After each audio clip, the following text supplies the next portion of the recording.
All right. Well, let's bow our heads and take a few moments of silence, and then we'll pray together.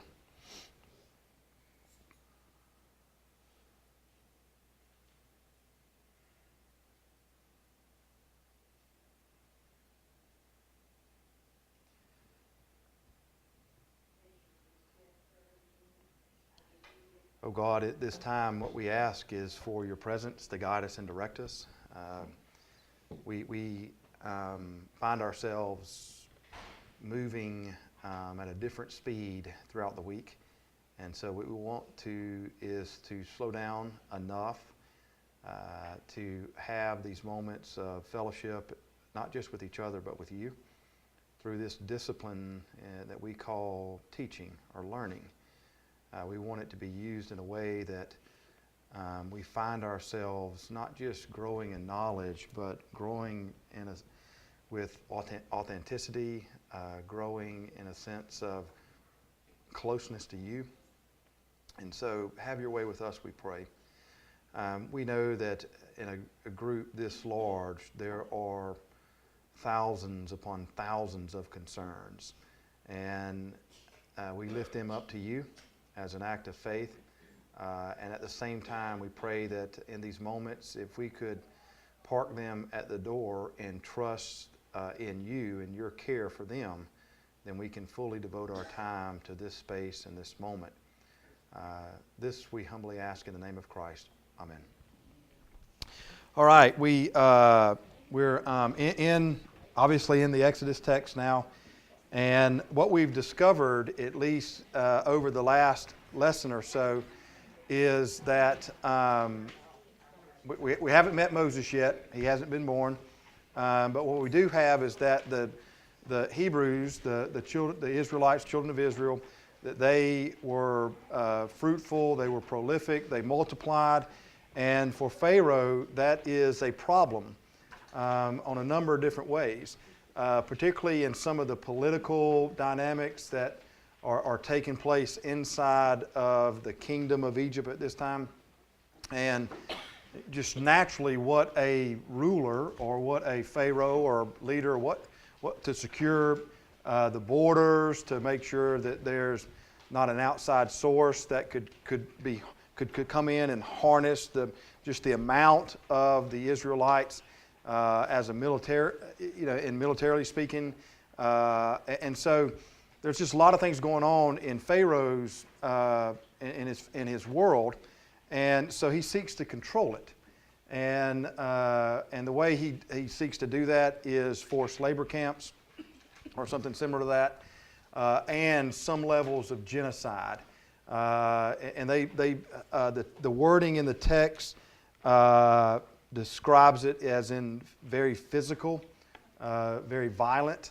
The words that are used to describe how the Israelites treated how the Egyptians treated the Israelites is to physically, violently beat down. That's the literal wording there.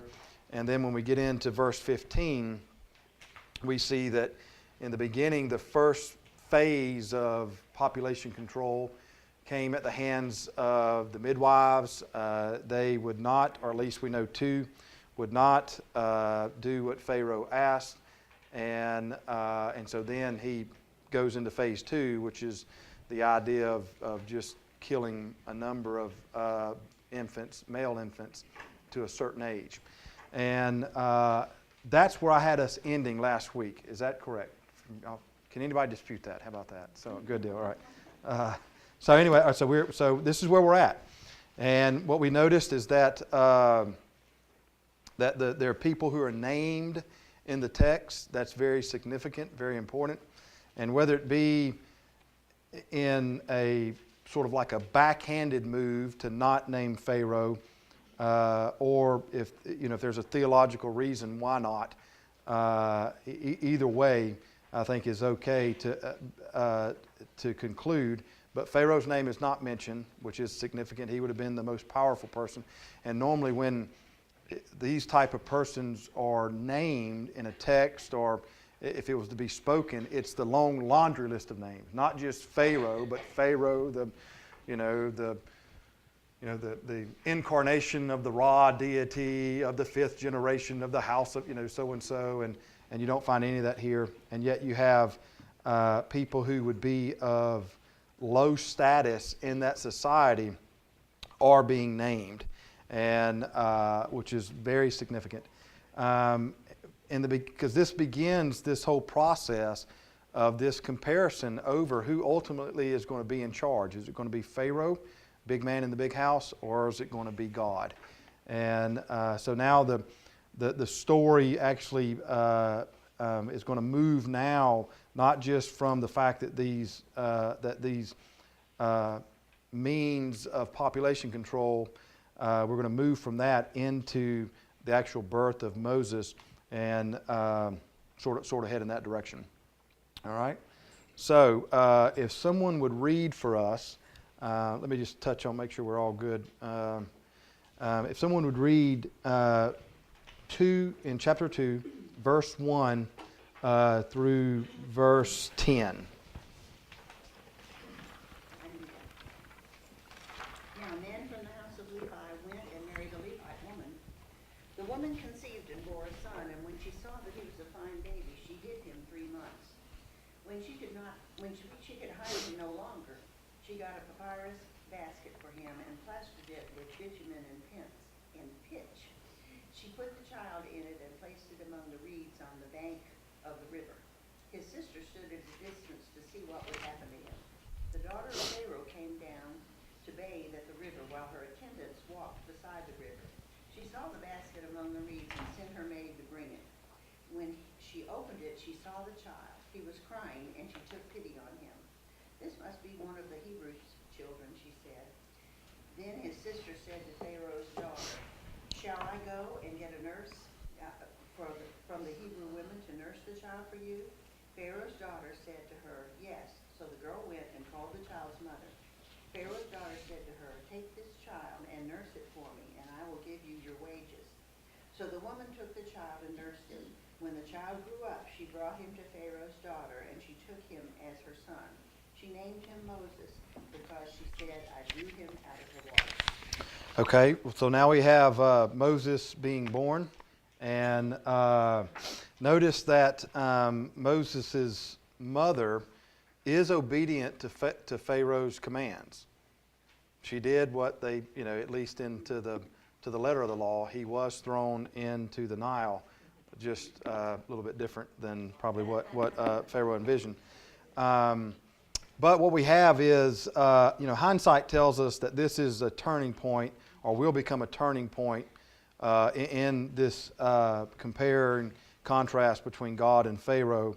But no one is aware of it now. I mean, we are aware of it because we know the story and we can read ahead. But this is going to be years, decades in the making before Moses becomes the leader that he is. And so one of the things that we can, what would have been great would have been if God would have revealed himself to the children of Israel, to the Hebrews who are still enslaved, and to Moses and to everybody else, as if to say, just hang with me for a while, it's all going to be good. And but you don't get any of that. And so it's interesting how the question that we can ask of ourselves is, can we always see what God is doing beforehand? And the answer to that is, well, sometimes yes. But if it's an always, it's no. And so then how do we respond in light of that? That will present difficult issues for us. If we have to see or have to know ahead of time what God is doing, then what happens when you can't or when you don't? If that makes sense. It is. It can be very disappointing. And particularly when things don't work out the way we want them to. Which then, if we can't see with this level of certainty, then what's required is a level of faith.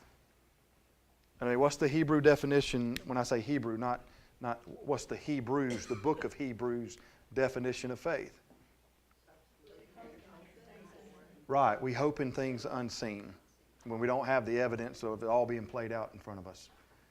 And so even though, we can read the story at, the 100-meter view and know that in the beginning of chapter 2, there is a birth of a guy by the name of Moses. He is just a baby now. Eventually, we know he will grow up to be the main leader God uses for liberation and for redemption for the children of Israel. We know that, and so it's easy for us to go from A to B quickly. But it wasn't like that here. I mean, it's decades in the making.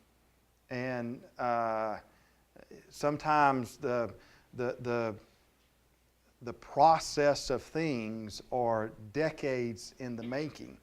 And can we sit with a level of faith and trust in God's care for those things? For instance, you're raising children, all right, or maturation in a relationship or in a marriage. Just there are a number of other things. I mean, the idea of when we can't get the answer exactly like we want it, and it's not real clear even when we get it, what is going to be the response of us? I mean, can we sit and wait?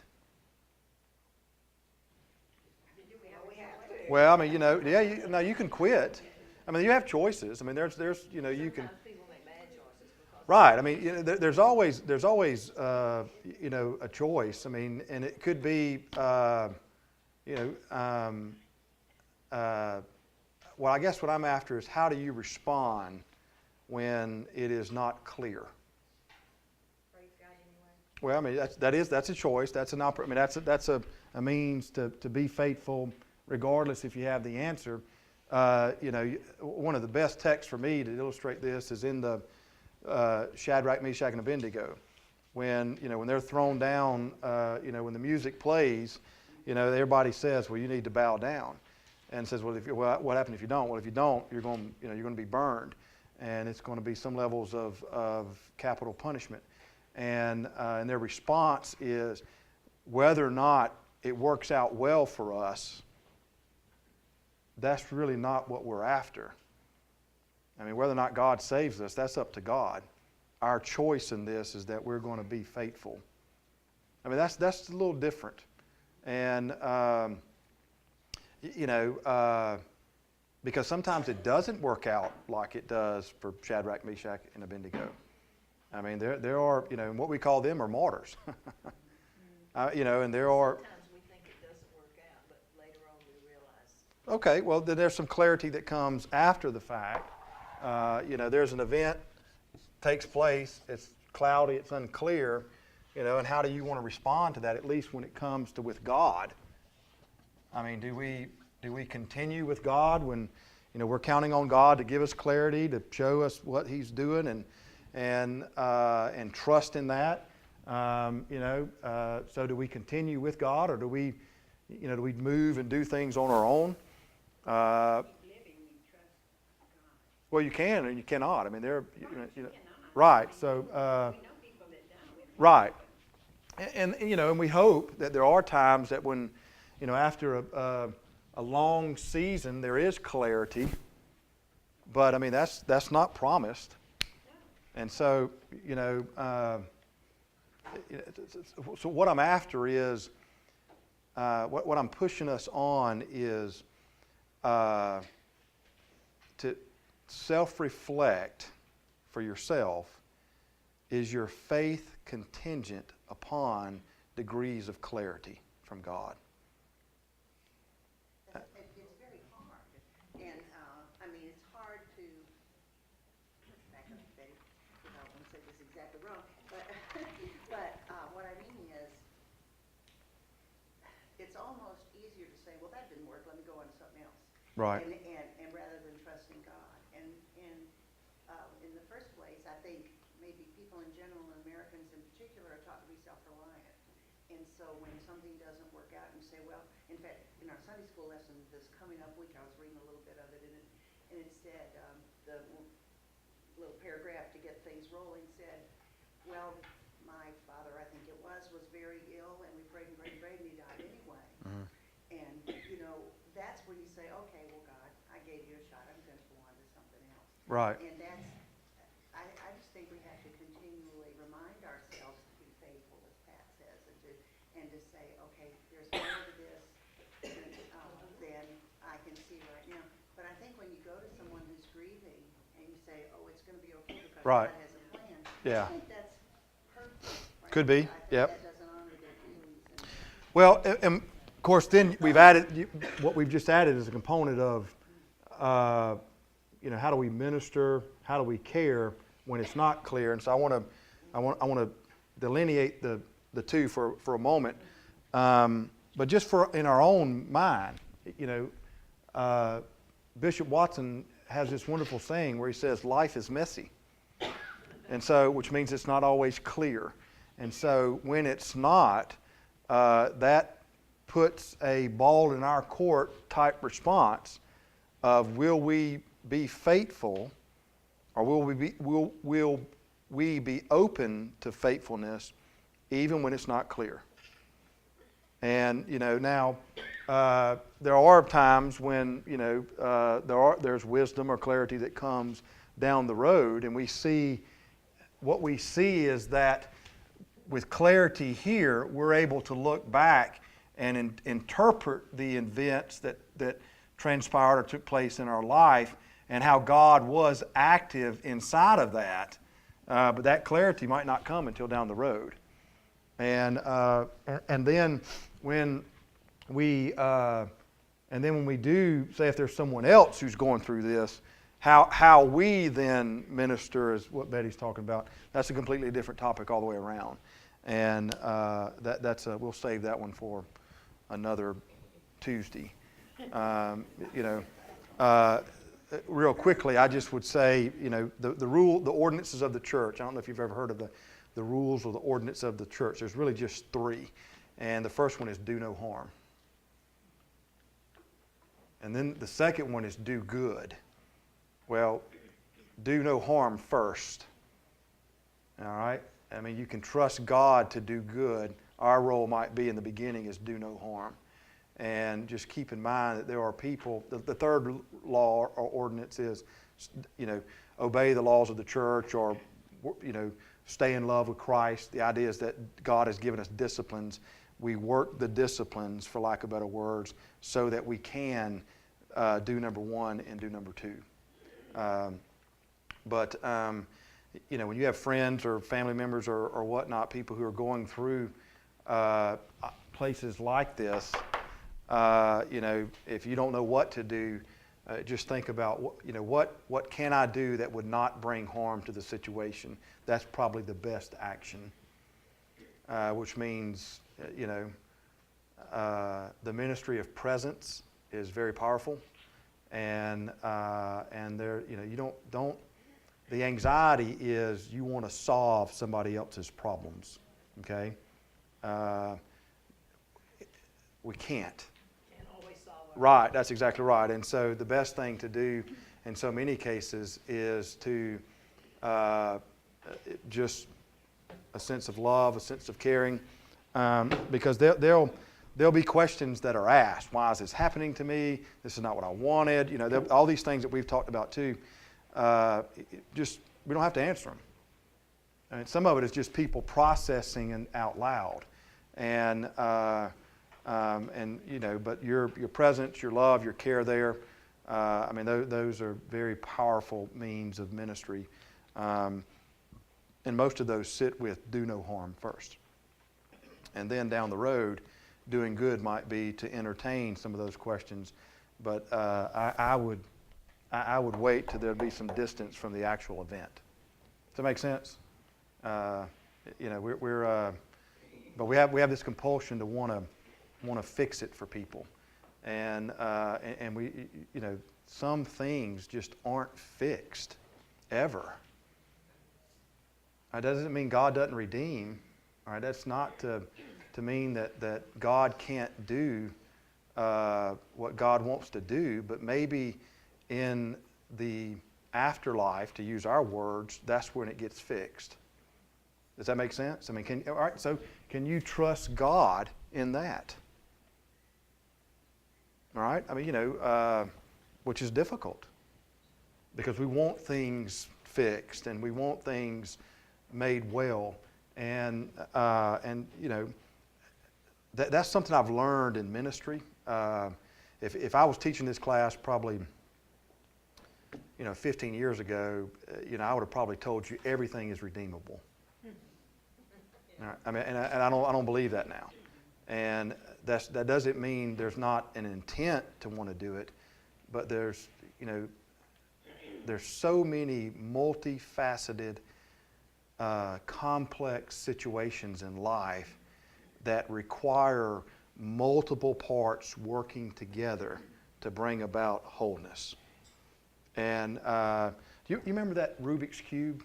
Remember that? I could never get more than 2 sides. All right? Because when I'd try to get the third side, it'd start messing up all the other stuff. And that's a lot like this. This is not everyday stuff, but there's some things that we experience in life, particularly when it's tied to relationships, that it's sort of like the Rubik's Cube. All parts have to be working together at the same time to get the desired end. And God is one of those parts that are working, but the other person has to work, and different people tied to that relationship have to work to bring about the desired end. So it doesn't mean that God doesn't want to do things, but some of it's just not fixed until afterlife.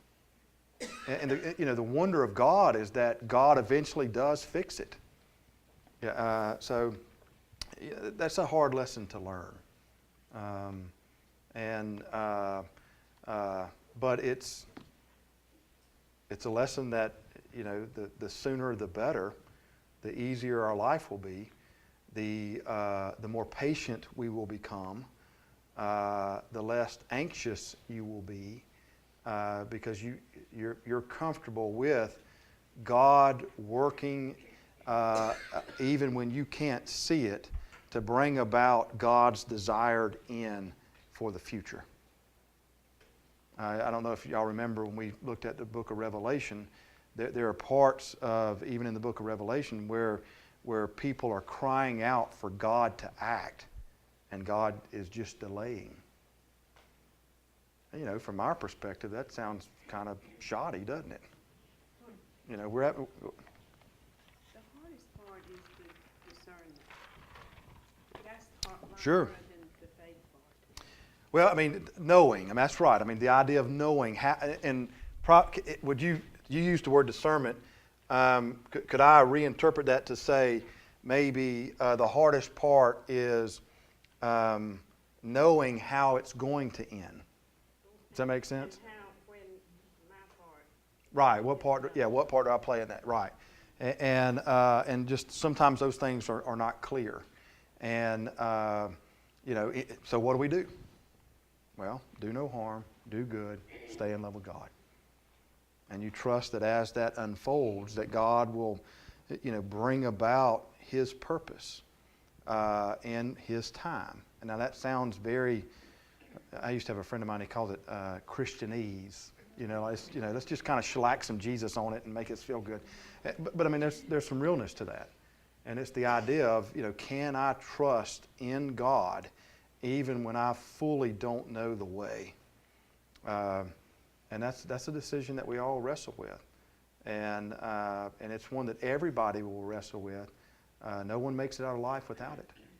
And because there are going to be things that show up in various degrees in our life that, it's just not what we want.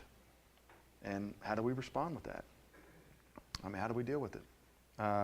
It's easy for us to go, well, Moses is born in chapter 2. Well, from the time we get to chapter 2 to the time we get to chapter 3, it's decades. We like to read, I flipped the page, well, it's all fixed. It only took me about 5 minutes to read it. So, in 5 minutes, God's going to work it out. Well, okay, I hope so. But, might not be. Well, when you think about it, he was hundreds of years in captivity. Remaining faithful all that time was kind of tough. Sure. Well, exactly right. I mean, you got other texts that story of Joseph, the different captivities that show up in Israel's history. There was a long time of crying out for Messiah, and obviously the Book of Revelation and how that responds. But in spite of the darkness that's manifesting itself here, we do know God is still at work. And it's hard for the people to know it in the text, or at least there's no evidence that they do know it. But yet we, the reader, can see, we know how it's going to happen. And so, the temptation is to always want quick, easy solutions. And they might or might not present themselves, if that makes sense. All right, but we do know that Moses, let me get up to where we're at here. Hang on a second.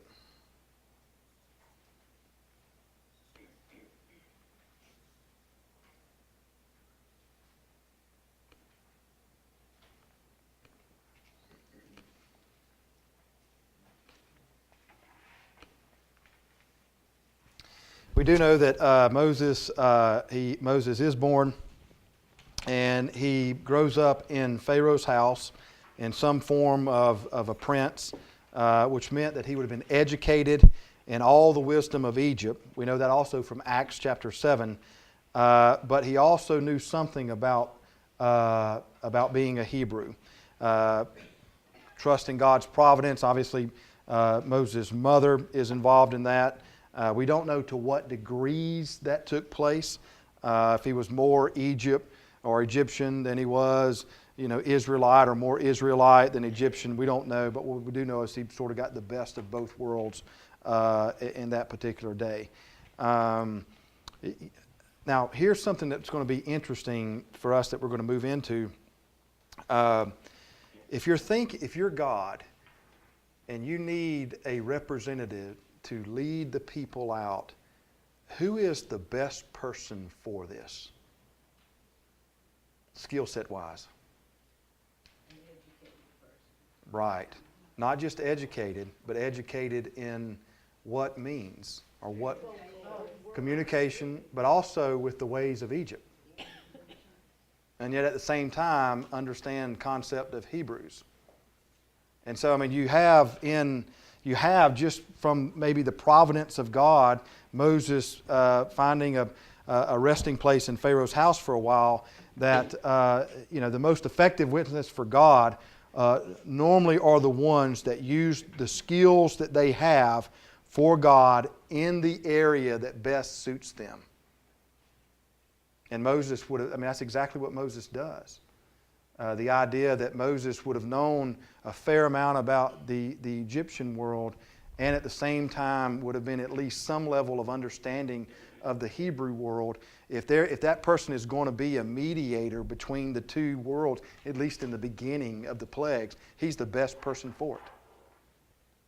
In the New Testament, what's one of the phrases or terms that Jesus, when he gives a job description to some of his disciples, what does he call them?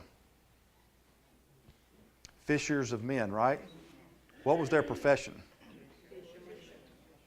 I mean, apply what you know about fishing to what you know about, evangelism. Just think about that. I mean, the idea of if you take your gifts and skill sets, probably, and if we're going to put a percentage, it's a very high percentage. The people who use that in their areas for God normally are the most effective in that area, because there's probably going to be a level of passion that's tied to it. There's going to be a level of familiarity with it. There's going to be a level of natural giftedness or natural skill set with that, which is interesting to me. And I think you can make a case for that here in Moses. That God uses Moses in a way for Moses to apply what was natural for him. Comfort level, skill set, things of that nature. Does that make sense? I think sometimes we miss that, or we can miss that in the text. And I think sometimes when we look at in the Bible and at these different people who are given tasks of leadership, that what we do is we just say, okay, God, this is an atypical person, either like a hero, and we're nowhere near that, or God, downloads everything that person needs for that particular task, and so it kind of makes him superb than normal. And you can find, obviously there are times that people rise to the occasion. I would want to argue that in some of the rising to the occasion, and the fact that God uses them, they're using things that are just naturally God has already gifted them with. And so, for your own life, your skill sets, the things that you're good at, the things that you're passionate about, those are the things that you could easily use for God's benefit. Which means, go back to what we looked at in 1 Corinthians last year, last year, the idea of, God gives you a gift, you use it. We all use our gifts, which means you all got a gift. You all got skill sets. And so you use them in a way to benefit God's kingdom. Which means you're not any more or any less atypical than Moses. But how many of you would put yourselves on the same level with Moses? Probably not. Well, the good news is that Moses is a failure, at least in the beginning, multiple times. All right, any comments or questions? We're getting close to a break time about where we're at in Moses right now. Can I ask you a question? Yes, ma'am. On the slide before, you had the relationship between Pharaoh and Moses and Pharaoh and his anyway, one of them was Pharaoh and his daughter. Who's his daughter? I forgot. We don't know. It just says Pharaoh's daughter. Does it talk about their relationship? In what sense? Like, On your first slide, it said you listed them. yeah. Well, just the fact that you've got 5 women that are talked about in the text. Right, Moses' mother, Moses' sister, Pharaoh's daughter, and then the 2 midwives. They are highlighted for either being courageous or being faithful, and also being disobedient to Pharaoh. And yet it works out for them.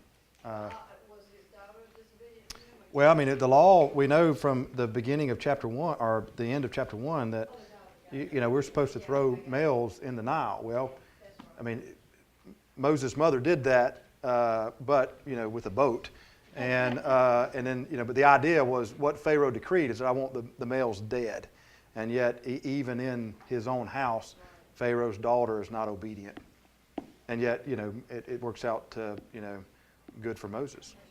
You kind of feel like the daughter was well liked by her father because he wouldn't have let her have that baby. Well, we don't know. There could have been a ton of daughters. It could have been daughter down the line, and she just kind of, not the family structures were not the same as they are today. And for instance, David, there's other kings that show up. They would have multiple wives and multiple children from that. Just the sheer timing of the day would not give a level of, normally there was 1 or 2 wives that were received at a higher level than some of the others, and their children would have been first in line for the throne. She could have been, well down the line. So we just don't know. It could be that, she sweet-talked daddy into it. That happens a lot. It is what it is. I find myself doing a number of things that in the beginning I probably would not have done. And they all come at the request of a daughter. And so, maybe that happened, or maybe it was just so down the line that, this was kind of under wraps for a long time. Ma'am? I would imagine so. I mean, we don't. I would imagine that would have been revealed in some form or fashion. I mean, right. I mean, you know. She probably nursed him for 2 or 3 years. Sure. You know, what's interesting is, I mean, you can apply. It doesn't tell us. You know, this is just not one of the questions that it answers.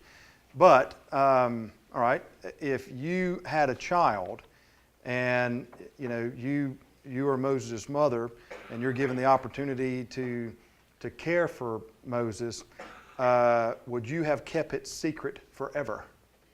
Or the sister. Well, Miriam, she, you know, so we don't know. I mean, I think you can make a logical conclusion that said, yeah, he probably did know, because he definitely knows that he is Hebrew.